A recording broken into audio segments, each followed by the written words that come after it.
Well, hi, you beautiful New Zealanders. Hopefully yesterday you looked at the video that I did on the first part of this letter to the church leaders, 440 of them, gave to the government. So let's carry on from where we left off yesterday. Well, you know what? Psalm 15, rather than supporting the 440 church leaders, actually condemns them. How so? How does this work? Let me show you. The 440 church leaders, by peddling the Maori activist narrative about the treaty, and all their associated misinformation which I have cited, signal firmly to the public that these 440 church leaders and Maori activists are one. They are one and the same thing. These leaders, these so-called church leaders, these are activists. That is to say, the only difference between a Maori activist and these 440 church leaders is clothing. That is all. So these 440 church leaders, they quoted this verse from the Bible: Lord, who may dwell in your sacred tent, the one who does what is righteous, who keeps an oath, even when it hurts, and does not change his mind. That comes from Psalm 15.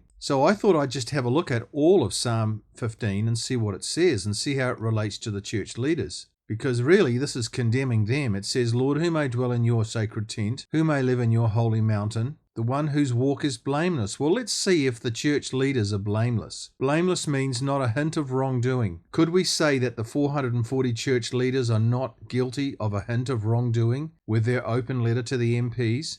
No, we could not say that. We could only say the opposite. Why? Because they are joining in with the treaty fraud and corruption which I have described, subscribing to the same narrative as the Maori activists. So the 440 church leaders are condemned on that one. Who does what is righteous. Righteous means morally right or excellent. Could we describe the behavior of the 440 church leaders with their open letter to MPs as morally right and excellent? No, we cannot say that. Why? Making harmful accusations against David Seymour without substantiation is not morally right. It's morally wrong. So again, the church leaders are condemned on that one. Next thing Psalm 15 says, who speaks the truth from their heart.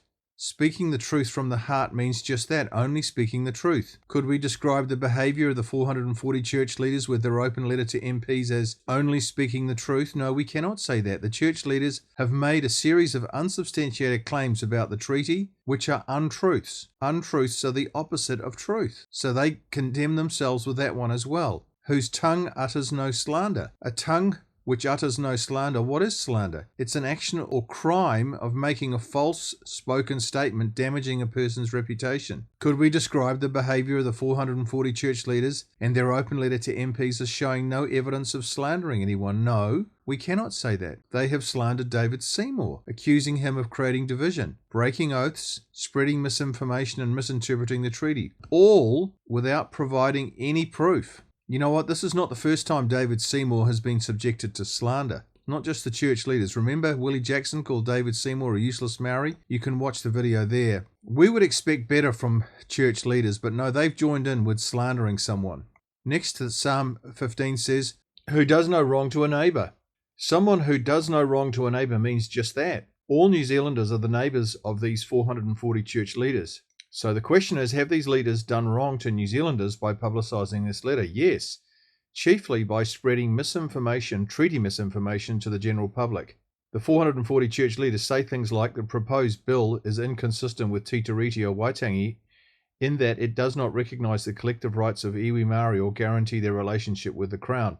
This leads the reading public to think wrongly that David's bill is inconsistent with the treaty, when in fact it is absolutely consistent. For these reasons, how could we say these 440 church leaders are loving their neighbours? We could not say this.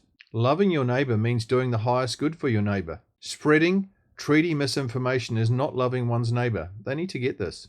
And then Psalm 15 says, and cast no slur on others. Slur is an insinuation or allegation about somebody that is likely to insult them or damage their reputation. This is precisely what 440 church leaders have done to David Seymour, their neighbour. They have cast a slur on the guy. Then Psalm 15 says, who despises a vile person but honours those who fear the Lord. This just means a person who knows right from wrong and who does the right. In doing what they did, it's clear that the 440 church leaders do not know right from wrong. For if they did know, they wouldn't have published this letter. How is it that these 440 church leaders do not know right from wrong? Well, you know the answer. Who keep an oath when it hurts and does not change their mind. Now, this is the bit that they quoted. Well, Dr. John Robinson, who's arguably New Zealand's leading researcher and historian, has written a book with the title Who Really Broke the Treaty. By the way, I think everybody should read this book. It's absolutely amazing. He analyzes the relationship between Maori and the Crown since 1840, concluding that only Maori have breached the treaty, not the Crown. Oh my goodness, that's huge. That is to say, it is Maori who have not kept their oath of the treaty. They have gone back on what the chiefs signed off on in 1840. Dr. Robinson asserts all treaty settlements are based on the Crown having broken the treaty. That's true.